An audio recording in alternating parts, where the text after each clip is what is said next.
الحمد لله نحمده ونستعينه ونستغفره ونعوذ بالله من شرور أنفسنا ومن سيئات أعمالنا من يهده الله فلا مضل له ومن يضلله فلا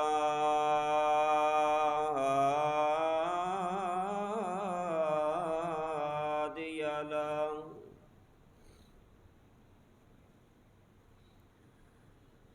وأشهد أن لا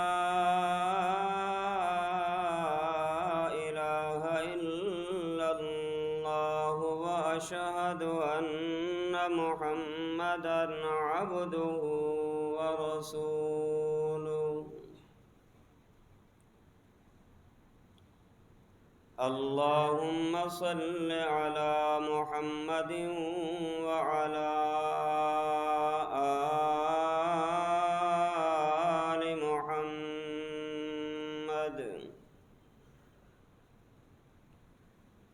كما صليت على إبراهيم وعلى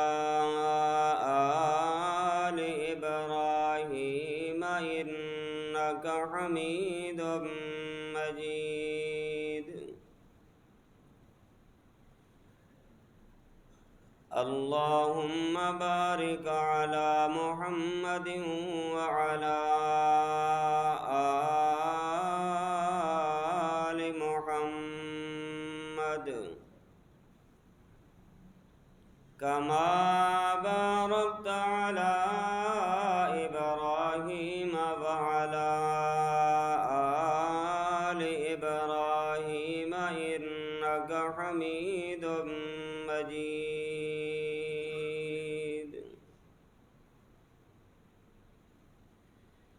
أما بعد فأعوذ بالله السميع العليم من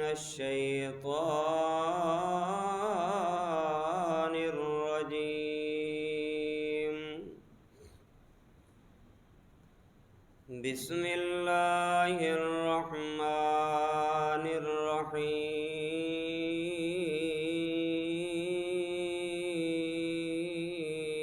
الرحيم قد أفلح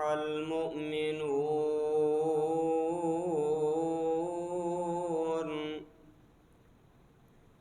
الذين هم في صلاتهم خاشعون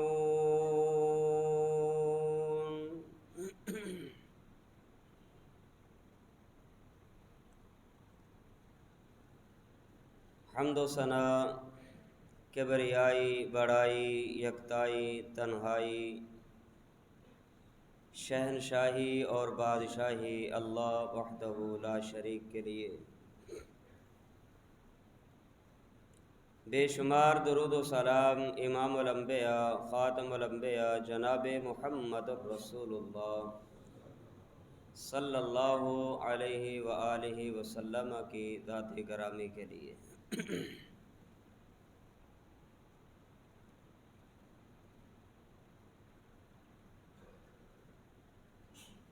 اللہ تعالیٰ نے فرمایا قد افلح المؤمنون یقیناً مومن کامیاب ہو گئے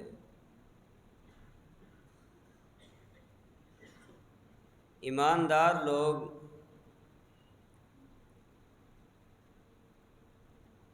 کامیابی کے زینے پہ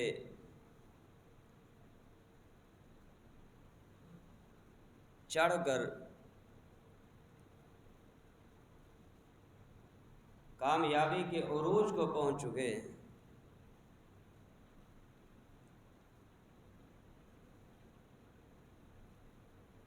مومن کون ہیں؟ جن کو اللہ نے کامیاب قرار دیا ہے۔ فرمایا الذین هم فی صلاتهم خاشعون، وہ لوگ جو اپنی نمازوں میں خشوع کو اختیار کرتے ہیں، خضوع کو اختیار کرتے ہیں۔ جب نماز کے لیے وہ کھڑے ہوتے ہیں، ان کی کیفیت یہ ہوتی ہے گویا کہ وہ مومن اپنی آنکھوں سے اللہ کو دیکھ رہا ہے۔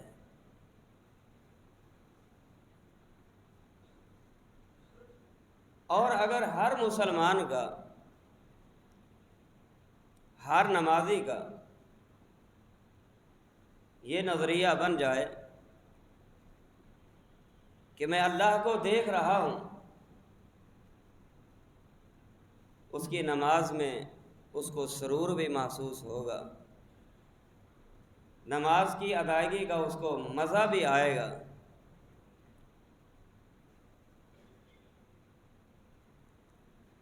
ہم نمازیں تو پڑھ ڈالتے ہیں، لیکن ہمارے اندر یہ تصور نہیں ہوتا، نماز میں خشوع اور خضوع کو جو ہم نے اختیار کرنا تھا ہم اس کو بھول بیٹھے یا چھوڑ بیٹھے۔ آج ہم نماز تو پڑھتے ہیں، لیکن نماز عادتاً اگر اس نماز کو عبادت سمجھ کے اور عبادت کو اس انداز میں اختیار بندہ کرے کہ اس کی عبادت میں خضوع ہو، خشوع ہو، تقوی ہو، خوف ہو، عاجزی ہو، انکساری ہو، اور یہ نظریہ ہو کہ میں اللہ کو دیکھ رہا ہوں، یقین جانیے یہی نماز ہی ایک مومن کے لیے بہت بڑی کامیابی کا سبب بن سکتی ہے۔ کیونکہ اللہ نے خود فرمایا قد افلح المؤمنون، مومن کامیاب ہو گئے۔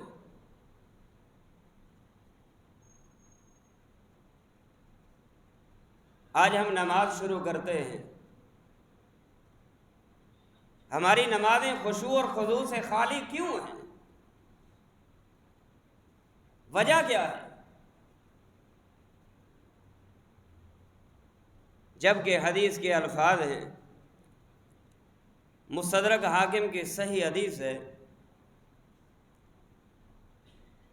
پیارے پیغمبر علیہ الصلاۃ والسلام نے ارشاد فرمایا ان احدکم اذا قام، جب بھی کوئی انسان نماز کے لیے کھڑا ہوتا ہے، نماز کو ادا کرنے لگتا ہے، فرمایا اس کی کیفیت یہ ہوتی ہے کہ یناجی ربہ، اپنے پروردگار سے، اپنے اللہ سے، گویا کہ وہ مومن نمازی انسان سرگوشیاں کر رہا ہے، اللہ سے ہم کلام ہو رہا ہے، اللہ سے گفتگو کر رہا ہے۔ لہذا فرمایا کہ جب بندہ نماز کے لیے کھڑا ہو، اس کا یہ نظریہ ہونا چاہیے کہ میں اپنے اللہ سے باتیں کرنے لگا ہوں، اپنے اللہ سے ملاقات کرنے لگا ہوں۔ یناجی ربہ، کہ میں اپنے اللہ سے سرگوشیاں کر رہا ہوں۔ فَلْيَنْظُرْ كَيْفَ يُنَاجِي، وہ چیک تو کرے، وہ دیکھے تو صحیح، وہ اپنے رب سے باتیں کیسے کرتا ہے، وہ اپنے رب سے سرگوشیاں کیسے کرتا ہے، اپنے رب سے ہم کلام کیسے ہوتا ہے، اپنے اللہ سے گفتگو کیسے کرتا ہے۔ میرے بھائیوں، جب انسان یہ سمجھے کہ اب میں مسجد میں داخل ہو گیا، نماز ادا کرنے کے لیے آ چکا ہوں، اب مخلوق سے میرا تعلق ختم ہو چکا ہے، خالق سے میرا رابطہ قائم ہو چکا ہے، پھر یقین جانیے انسان کو نہ دائیں کی خبر ہوگی نہ بائیں کی خبر ہوگی، نہ آگے کی خبر، نہ پیچھے کی خبر، نہ باہر کی خبر، نہ کاروبار کی فکر، نہ گھر کی فکر، سب فکرات ختم۔ کیوں؟ اس لیے کہ اس کو پتہ ہے کہ اب میں مسجد میں آیا ہوں، اس لیے آیا ہوں کہ مخلوق سے اپنا رشتہ توڑ کے اللہ سے رشتہ قائم کرنے کے لیے، اللہ سے تعلق قائم کرنے کے لیے آیا ہوں۔ فَلْيَنْظُرْ كَيْفَ يُنَاجِي، ذرا دیکھ تو صحیح تو اپنے رب سے باتیں اور سرگوشیاں کیسے کر رہا ہے۔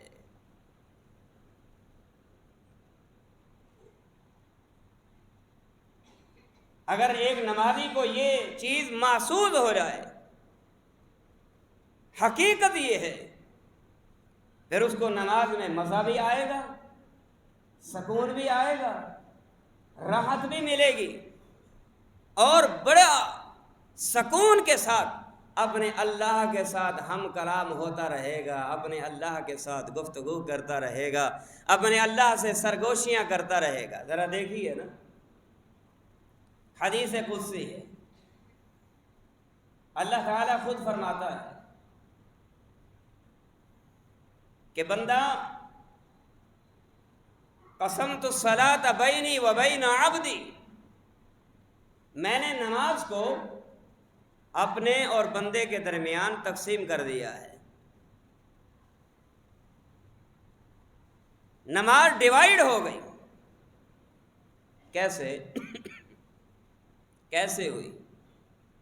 فرمایا بندہ جب کہتا ہے الحمدللہ رب العالمین الرحمن الرحیم مالک یوم الدین ایاک نعبد،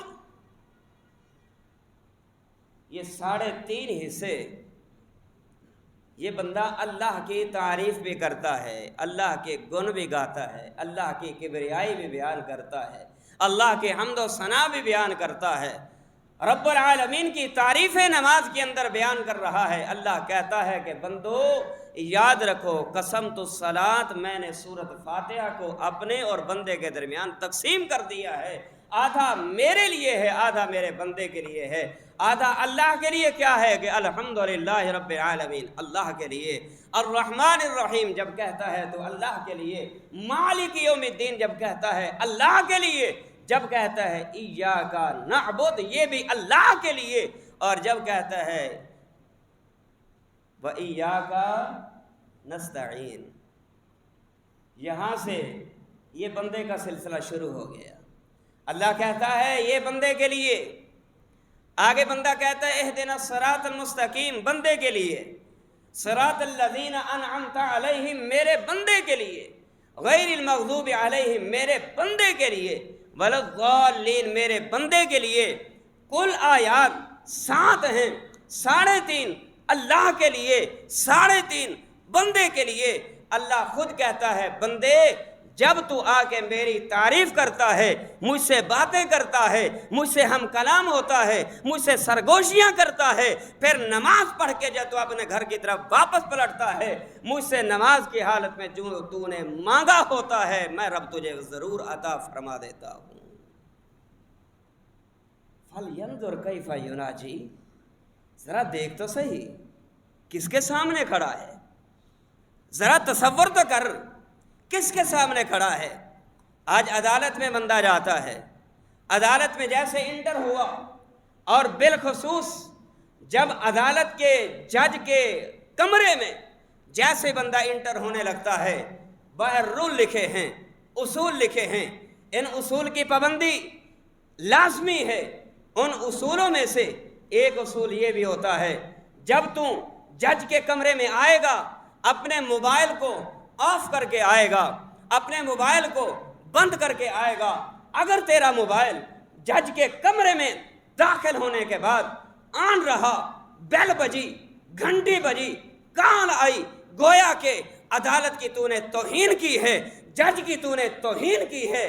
میرے بھائیوں، جب ہم دنیا کی عدالت میں جاتے ہیں، اپنے دنیا کے اصولوں کو اپناتے ہوئے موبائل کو بند کریں گے، اس وجہ سے نہ کیا گستاخی ہوگی، نہ کیا پکڑا جاؤں گا، نہ کیا توہین عدالت تصور ہوگی۔ جب بندہ رب کے سامنے کھڑا ہوتا ہے، یہ اصول کیوں بھول جاتا ہے؟ جب بندہ رب کے سامنے آتا ہے فَلْيَنْظُرْ كَيْفَ يُنَاجِي، دیکھ تو صحیح کس کے سامنے آیا ہے، کس شہنشاہ کے سامنے کھڑا ہے، کس بادشاہ کے سامنے کھڑا ہے، کس جج کے سامنے کھڑا ہے، کس چیف کے سامنے کھڑا ہے، کس جسٹس کے سامنے کھڑا ہے، ذرا دیکھ تو صحیح۔ دنیا کی عدالتوں میں جاتا ہے، موبائل کو بند کر کے جاتا ہے، اس لیے کہیں گستاخی نہ ہو جائے۔ ارے اللہ کے بندو، جب اللہ کے گھر میں آئیں ہمیں موبائل کا خیال ہی نہ ہو۔ کسی کی موبائل کی ٹون عام سادی لگی ہے، کسی کی موبائل کی ٹون گانے کے ساتھ لگی ہے، کسی کی موبائل کی ٹون کسی لہجے میں لگی ہے، کس انداز میں لگی ہے۔ کیا ہو گیا مسلمانوں تمہیں کہ تم نے اللہ کے گھر کو بھی گانے سے محفوظ نہ رکھا، اللہ کے گھر کو بھی بانسریوں سے تم نے محفوظ نہ رکھا؟ کہاں گیا ہمارا ایمان؟ کہاں گئی ہماری حمیت؟ کہاں گیا ہمارا اسلام؟ کہاں گیا ہمارا دین؟ کہاں گئی ہماری غیرت؟ کیوں ہمیں یہ خیال نہیں آتا؟ ارے اللہ کے بندو، جب مسجد میں داخل ہونے لگتے ہو، میں آپ سے پوچھتا ہوں، اپنے دل میں جھانک کے جواب دیجئے گا۔ میں آپ سے پوچھتا ہوں، جب بندہ نمازی مسجد میں آتا ہے، مسجد میں داخل ہونے لگتا ہے تو کیا پڑھتا ہے؟ کیا پڑھتا ہے؟ بسم اللہ والصلاۃ والسلام علی رسول اللہ رب اغفر لی ذنوبی وافتح لی ابواب رحمتک۔ بندہ داخل ہو گیا، اب جیسے ہی داخل ہوا اس کو پتا ہے کہ میرے موبائل میں، میرے جیب میں موبائل بھی موجود ہے، موبائل نکالے، اس کو بند کر دے، اس کو بند کر دے۔ ہم دعا پڑھیں گے تو موبائل بند کرنا بھی یاد رہے گا نا، معذرت کے ساتھ۔ ہمیں معلوم ہی نہیں مسجد میں داخل کیسے ہونا ہے، ہمیں احساس ہی نہیں مسجد میں داخل ہوتے وقت کیا پڑھنا ہے، ہمیں تربیت ہی نہیں دی گئی، والدین کی طرف سے بتایا ہی نہیں گیا، خاندان کی طرف سے سمجھایا ہی نہیں گیا، ماں باپ کی طرف سے کہ بیٹا مسجد میں داخل ہوتے ہوئے کیسے داخل ہونا ہے، مسجد میں داخل ہوتے ہوئے کیا پڑھنا ہے۔ جب ہماری تربیت اس طرح کی نہیں ہوئی تو میرے بھائیوں ہم سبق کہاں سے سیکھیں گے؟ کہاں سے سیکھیں گے؟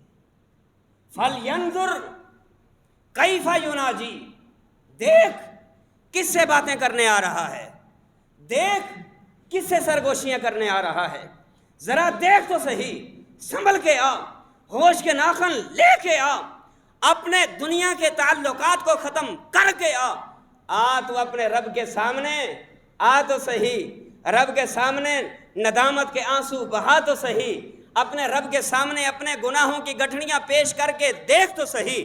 ارے لوگوں، اپنے رب کے سامنے اپنے خالی دامن کو پھیلا کر دیکھو تو صحیح، پھر رب ہماری مشکل کشائی کرتا ہے یا نہیں کرتا، رب ہمارے حالات کو بدلتا ہے یا نہیں بدلتا، رب ہماری اس مہنگائی کے عذاب کو ہم سے ٹالتا ہے یا نہیں ٹالتا۔ یاد رکھیے، ہماری نمازوں میں وہ سکون نہیں رہا، ہماری نمازوں میں وہ خشوع نہیں رہا، ہماری نمازوں میں وہ خضوع نہیں رہا کہ فَلْيَنْظُرْ كَيْفَ يُنَاجِي، کہ جس سے انسان کو یہ تصور ہو کہ میں آیا کس شہنشاہ کے سامنے ہوں، آیا کس کے سامنے ہوں۔ پھر چلو بندہ ہے بھول گیا، کوئی جان بوجھ کے نہیں کرتے، کوئی بھول کے ہی بند نہیں کرتے، ہو گیا نماز شروع ہو گئی۔ اب نماز شروع ہوتے وقت اسی دوران کیا ہوا، ادھر امام صاحب قرآن پاک کی تلاوت کر رہے ہیں، مقتدی نماز کی نیت بنا کے کھڑے ہیں، اب وہ تلاوت بھی سن رہے، اسی دوران فون بجنے لگا، موبائل کی گھنٹی بجنے لگی، اب وہ بج رہی ہے، کوئی پرواہ نہیں ہے، ایک دفعہ بجی، پھر بجی، پھر بجی، پھر بجی، کوئی پرواہ نہیں۔ میرے بھائیوں، مسئلہ سیکھ کے جائیے، مسئلہ سمجھ کے جائیے، ٹھیک ہے ہم آئے بھول گئے، یاد نہ رہا موبائل کو بند کرنا، اب نماز میں اگر ہم کھڑے ہیں موبائل بجنے لگا ہے تو کیا کریں؟ بجنے دیں، گانا لگا ہے تو چلنے دیں، اپنی بھی نماز برباد کریں، دوسروں کی بھی نماز تباہ کریں، چلنے دیں؟ نہیں میرے بھائیو، ایسا نہیں، موبائل بجا ہے، نکالیے جیب سے، بند کیجئے، آف کر دیں، خاموش موڈ پہ لگا دیں، سائلنٹ کر دیں۔ موبائل نکال کے بند کیا جا سکتا ہے، کوئی قباحت نہیں ہے، کوئی حرج نہیں، کوئی حرج نہیں۔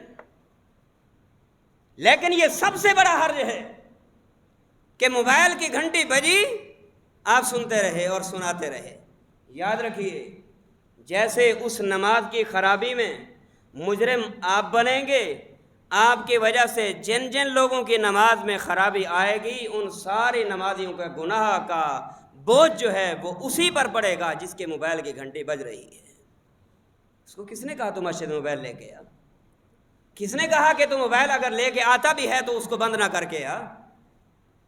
کس نے کہا ہے کہ موبائل کی گھنٹی بند کیوں نہیں کی تو نے؟ اگر کر کے آتا، نہ تیری نماز کا سکون ختم ہوتا، نہ نمازیوں کی نماز کا سکون ختم ہوتا۔ اپنی نماز کا سکون بھی ختم، دوسروں کی نماز کا سکون بھی ختم کر دیا۔ یاد رکھیے میرے بھائیوں، اگر نماز کے دوران موبائل بجتا ہے، آپ اس کو نکال کے بند کر سکتے ہیں، شرعاً کوئی قباحت نہیں ہے۔ فَلْيَنْظُرْ كَيْفَ يُنَاجِي، ذرا دیکھ کس سے سرگوشیاں کرتا ہے۔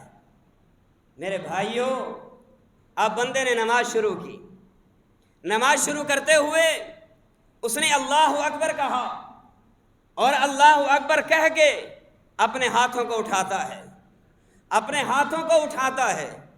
اور میں نے کہا تھا ہاتھوں کو اٹھانا کیسے ہے، ذرا دیکھیے، سوئے ہوئے بھی جاگ جائیں۔ چند لمحوں کے لیے آتے ہیں، سونے کے لیے نہیں، کچھ سیکھنے کے لیے آتے ہیں، اور سیکھ کر جانا چاہیے۔ ہاتھوں کو کندھوں کے برابر یا کانوں کے لو کے برابر ہم اٹھائیں گے اور یہ ہاتھ اٹھائیں گے۔ پچھلے جمعے میں نے یہ بات کی تھی کہ بعض لوگ کہتے ہیں کہ نماز میں رفع الیدین کرنا، نماز میں ہاتھوں کو اٹھانا، وہ یہ سمجھتے ہیں کہ یہ رفع الیدین نماز میں خشوع کے بھی خلاف ہے، خضوع کے بھی خلاف ہے۔ اللہ کی قسم یہ بات سراسر غلط ہے، اللہ کے قرآن کے بھی خلاف ہے، پیارے پیغمبر علیہ الصلاۃ والسلام کے فرمان کے بھی خلاف ہے۔ یہ نماز کا حسن ہے، یہ رفع الیدین نماز کی زینت ہے، یہ رفع الیدین نماز کی ایک پیاری سنت ہے جس کو ہم چھوڑ بیٹھے،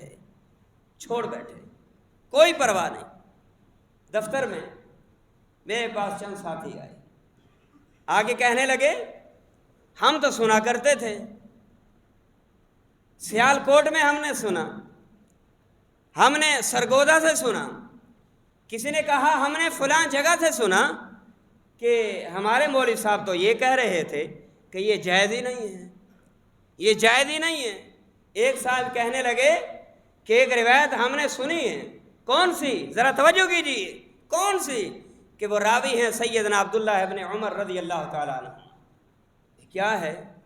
بھی ان سے ایک روایت آئی ہے، وہ کہتے ہیں کہ رفع الیدین جب صحابہ، حضرات صحابہ کرام اور پیارے پیغمبر علیہ الصلاۃ والسلام جب مکہ میں تھے، رفع الیدین کرنا جائز تھا اور اس کی اجازت تھی۔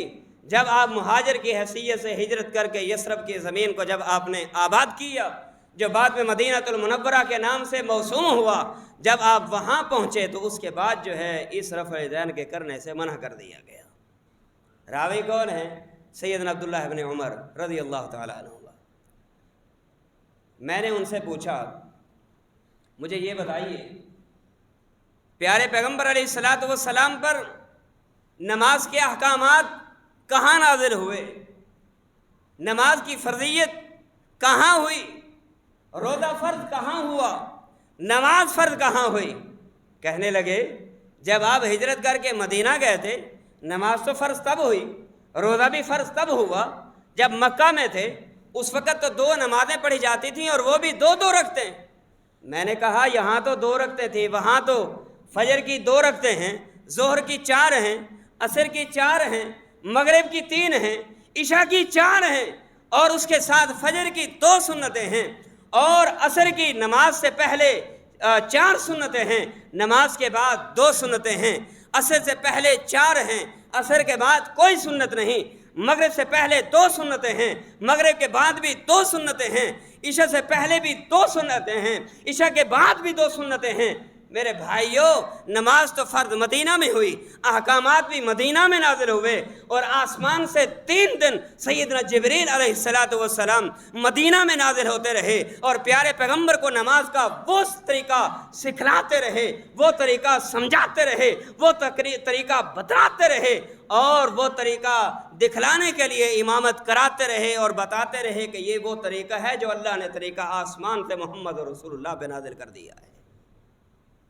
نماز تو مدینہ میں فرض ہوئی، نماز کے اصول بھی مدینہ میں آئے، نماز کا طریقہ بھی مدینہ میں آیا، تو پھر رفع الیدین کا مکہ کے ساتھ تو کوئی تعلق نہیں بنتا۔ کہتے ہیں بات تو ٹھیک ہے آپ کی، کہتے ہیں وہ کیوں کہتے ہیں؟ میں نے کہا یہ ان سے پوچھئے وہ کیوں کہتے ہیں۔ میں کہتا ہوں کیجئے، مجھ سے پوچھئے کیوں کریں؟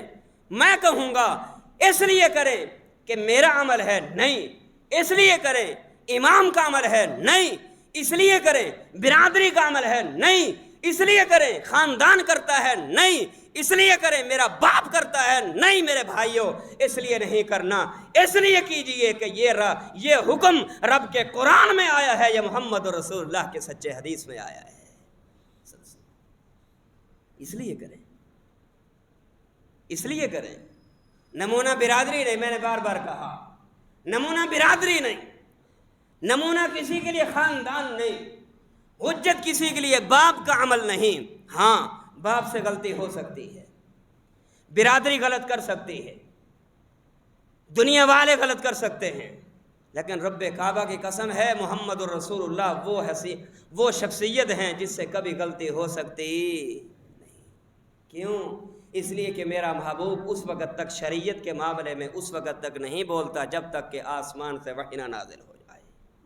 وَمَا يَنطِقُ عَنِ الْهَوَىٰ إِنْ هُوَ إِلَّا وَحْيٌ يُوحَىٰ، اس وقت تک میرا محبوب اپنی زبان کو جنبش نہیں دیتا جب تک کہ جبریل اللہ کا پیغام بصورت وحی لے کے نہ آ جائے۔ میرے بھائیوں، یہ رفع الیدین نماز کی زینت ہے۔ پھر ایک صاحب آئے، انہوں نے کہا آپ نے ان کی تو تردید کر دی، یہ روایت بھی موضوع ہے، یہ روایت بھی ضعیف ہے، یہ روایت من گھڑت ہے، آپ نے اپنے تو حوالے نہیں دیے کہ آپ کیوں کرتے ہیں، ذرا اس کو تو حوالے دیتے نا۔ میں نے کہا انشاءاللہ زندگی رہی تو اگلے جمعے ذرا سنیے پہلی حدیث۔ یہ رفع الیدین نماز کی خوبصورتی ہے، یہ رفع الیدین نماز کی زینت ہے، یہ رفع الیدین نماز کا حسن بھی ہے، اور یہ رفع الیدین اس لیے کیا جاتا ہے کہ جب سے نماز فرض ہوئی اور جب تک محمد رسول اللہ صلی اللہ علیہ وسلم دنیا میں رہے، اللہ کی قسم پیارے پیغمبر علیہ السلام رفع الیدین کرتے رہے۔ آئیے صحیح بخاری کی حدیث، سیدنا سالم ابن عبداللہ ابن عمر رضی اللہ تعالی عنہ وہ بیان کرتے ہیں۔ سالم کون ہیں؟ سالم عبداللہ کے بیٹے ہیں۔ عبداللہ کون ہیں؟ سیدنا عمر فاروق رضی اللہ تعالی عنہ کے بیٹے ہیں۔ گویا کہ سالم عبداللہ کا بیٹا عمر کا پوتا ہے رضی اللہ تعالی عنہ۔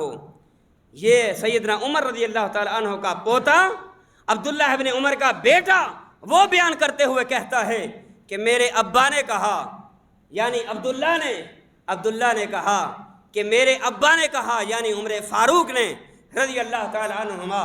عمر فاروق بیان کرتے ہیں کیا کہ ان رسول اللہ صلی اللہ علیہ وسلم، ذرا توجہ کیجئے، ان رسول اللہ صلی اللہ علیہ وسلم کہ بے شک اللہ کے رسول صلی اللہ علیہ وسلم کان یرفع یدیہ، آپ ہاتھوں کو اٹھایا کرتے تھے، حذو منکبیہ، کندھوں کے برابر۔ کب اٹھاتے تھے؟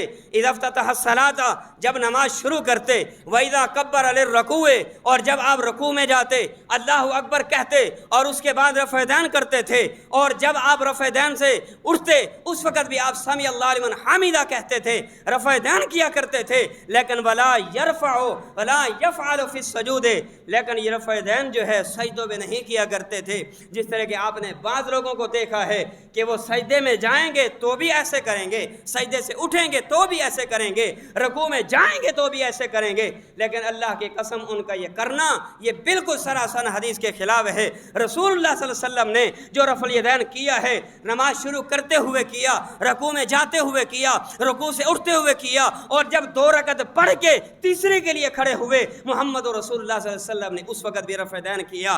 ایک حدیث، دوسری حدیث صحیح بخاری کے حوالے سے جلد نمبر 2 ہے، صفحہ نمبر 102 ہے، گھر میں اگر فرصت ملے کھول کے جا کے دیکھ لیجئے گا، صحیح بخاری کی روایت ہے، اور اس کے راوی بھی سیدنا سالم ابن عبداللہ ابن عمر ہیں رضی اللہ تعالی عنہما۔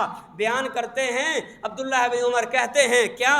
رأیت رسول اللہ صلی اللہ علیہ وسلم، انہوں نے کہا کہ عبداللہ ابن عمر کہا کرتے تھے رفع الیدین مکہ میں تھا، محبوب مدینہ میں گئے تو منع کر دیا گیا۔ یہی عبداللہ ابن عمر ہیں رضی اللہ تعالی عنہما جو کہتے ہیں رأیت رسول اللہ صلی اللہ علیہ وسلم، میں نے اللہ کے رسول صلی اللہ علیہ وسلم کو دیکھا، کیا؟ آپ صلی اللہ تعالی علیہ وسلم اذا قام فی الصلاۃ رفع یدیہ، جب آپ نماز میں کھڑے ہوتے ہاتھوں کو اٹھاتے، جب رکوع میں جاتے ہاتھوں کو اٹھاتے، جب رکوع سے اٹھتے ہاتھوں کو اٹھاتے، اور جب آپ صلی اللہ علیہ وسلم سمی اللہ لمن حمیدہ کہتے اس وقت بھی ہاتھوں کو اٹھایا کرتے تھے، لیکن رفع یدین سجدوں میں نہیں کیا کرتے تھے۔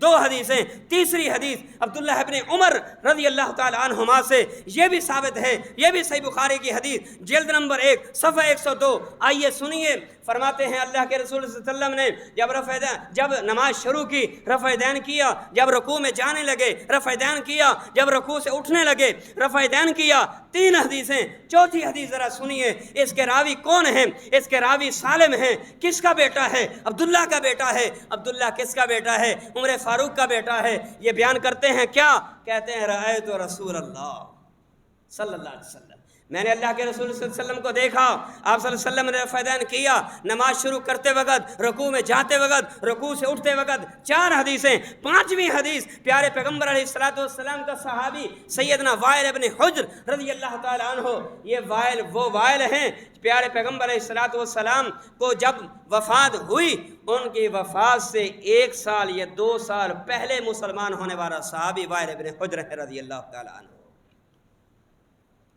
آپ کی وفات سے 1 سال یا 2 سال پہلے مسلمان ہونے والا شخص سیدنا وائل ابن حجر رضی اللہ تعالی عنہ، یہ صحیح مسلم شریف کی حدیث ہے، ہاں جی، جلد نمبر 1 ہے، صفحہ 172 ہے، 172 نمبر حدیث کا صفحہ نمبر ہے۔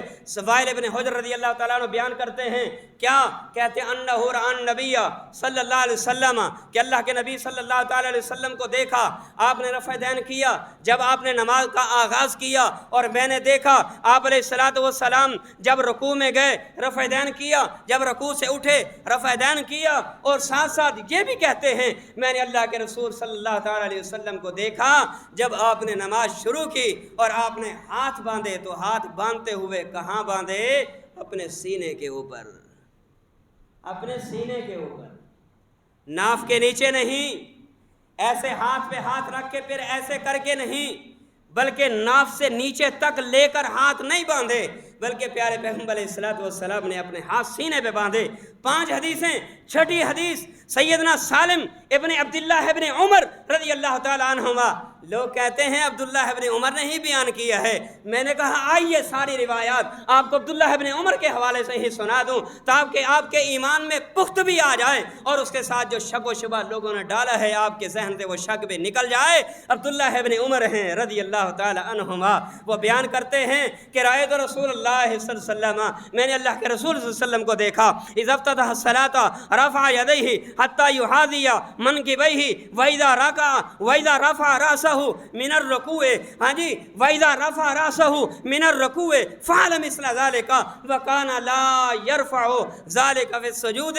اور عبداللہ ابن عمر رضی اللہ تعالیٰ عنہما نے جب اس روایت کو بیان کیا، اس روایت کو بیان کرنے کے بعد وہ فرماتے ہیں کہ اللہ کے رسول صلی اللہ علیہ وسلم کبھی بھی سجدوں میں رفع یدین نہیں کیا کرتے تھے۔ 6 حدیثیں، 7ویں حدیث سیدنا سالم ابن عبداللہ ابن عمر ہیں رضی اللہ تعالیٰ عنہما، بیان کرتے ہیں کیا، رأیت رسول اللہ صلی اللہ علیہ وسلم اذا افتتح الصلاة رفع يديه واذا ركع رفع يديه واذا رفع رأسه من الركوع، فرمایا رفع يديه، فرمایا آپ علیہ الصلوۃ والسلام نے رفع یدین کیا ہے۔ یہ 7 حدیثیں میرے بھائیوں، یہ 7 حدیثیں آپ نے سن لی ہیں۔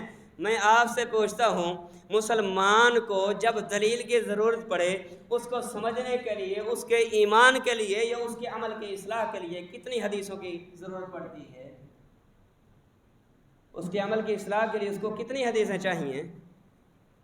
5 10 15 20 25 30؟